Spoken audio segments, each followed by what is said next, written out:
સંસ્કારી નગરી તરીકે ઓળખાતા વડોદરા શહેરમાં હંમેશાની જેમ આ વર્ષે પણ ધાર્મિક અને સાંસ્કૃતિક પરંપરાનો ભવ્ય મહિમા જોવા મળશે.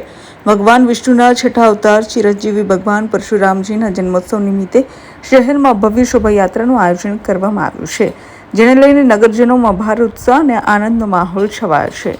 આ ભવ્ય શોભાયાત્રાનું આયોજન દર્ભાવતીના ધારાસભ્ય શૈલેષ મહેતા ઉર્ફે સોટ્ટાના માર્ગદર્શન હેઠળ સમસ્ત ગુજરાત બ્રહ્મ સમાજ, વર્લ્ડ બ્રાહ્મણ ફેડરેશન તથા સમસ્ત ગુજરાત બ્રહ્મશક્તિ જાગૃતિ મંચ દ્વારા કરવામાં આવ્યું છે.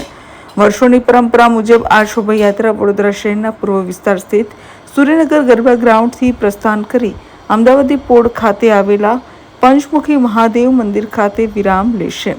આ યાત્રા દરમિયાન શહેરના મુખ્ય માર્ગો ભક્તિભાવથી ગુંજી ઉઠશે અને મોટી સંખ્યામાં શ્રદ્ધાળુઓ ભાગ લેશે તેવી અપેક્ષા છે. શહેર અને જિલ્લાના તમામ હિન્દુઓ તેમજ સનાતન પ્રેમીઓને આ ભવ્ય શોભાયાત્રામાં સહભાગી થવા અને મહાઆરતીનો લાભ લેવા માટે હાર્દિક આમંત્રણ પાઠવ્યું છે. અભિપ્રાય ન્યૂઝ, ડભોઈ.